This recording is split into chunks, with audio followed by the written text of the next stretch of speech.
শুভেচ্ছা জানাই। এবং এই যে তারেক জিয়া সরকার, আপনার মেয়ে জাইমা, সেও কিন্তু আজকে নিরাপদ না। আপনি দেখতে পাচ্ছেন স্যার, এই জাইমার হচ্ছে গায়ে কি দেয়, জাইমার কাপড়ের নিচ দিয়ে কি দেখা যায়, জাইমার হচ্ছে ওড়নার নিচে কি দেখা যায়, এগুলো নিয়ে পর্যন্ত জামাত কথা বলে, এনসিপি কথা বলে।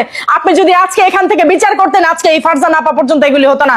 আপনার কাছে বিনীত অনুরোধ, ফারজানা আপার জন্য হচ্ছে আমরা বিচার চাই, আমাদের শাওনের জন্য বিচার চাই, আমাদের হচ্ছে গিয়ে রামিসার জন্য বিচার চাই, আমাদের আসিয়ার জন্য বিচার চাই, এবং আজ এই পর্যন্ত আমার জন্য আমি বিচার চাই। আপনারা যদি দেখতে চান যে বিভৎস বাংলাদেশ, খুলেন আমাদের ক্যামেরার সামনে আনেন, আমাদের রাস্তায় ফেলে মানেন, তাহলে আমরা মরে যাবো। এই প্রতিবাদ আর কেউ করবে না। আমি তীব্র নিন্দা, এবং দেশের 68 জেলার যত নারীরা আছে সবাইকে বলছি, আপনারা লং মার্চে আসেন, ঢাকা আসেন, এবং ফারজানা আপার এই বিচার আমরা চাই। আজকে ফারজানা আপাকে মেরেছে, কালকে আমাকে মারবে, পরশুদিন আপনাকে মারবে। আর সময় নেই ঘরে বসে থাকার। আপনারা সবাই বেরিয়ে আসুন, রাস্তায় বের হওয়ার সময় হয়ে গেছে।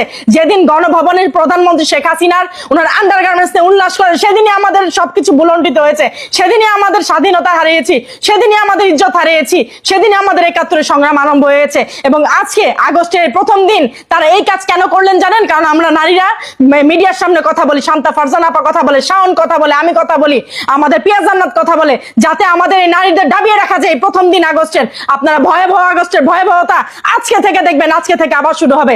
আমি একজন সাধারণ মানুষ, আমার কোনো পোস্ট নেই, আমার কোনো পদবি নেই, আমার কিচ্ছু নেই।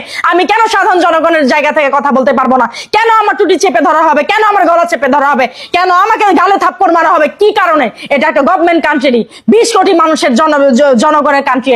এটা গভর্নমেন্ট কান্ট্রিতে বিএনপি থাকবে, জামাত থাকবে, এনসিপি, আপনারা সবাই যেহেতু থাকবেন, আপনাকে হজম করতে হবে প্রতিপক্ষের কথা, তা না হলে আপনি এই কান্ট্রিতে বসবাস করতে পারবেন না। উনি তো অন্যায় কিছু বলেনি, উনি জুলাই নিয়ে কটূক্তি, সেই সন্দেহে আপনি গিয়েছেন। সন্দেহ করে তো আপনি একটা নারীর গায়ে হাত তুলতে পারেন না। এবং বাংলাদেশ দণ্ডবিধি অনুযায়ী আপনার শাস্তির ব্যাখ্যা আমি দিচ্ছি।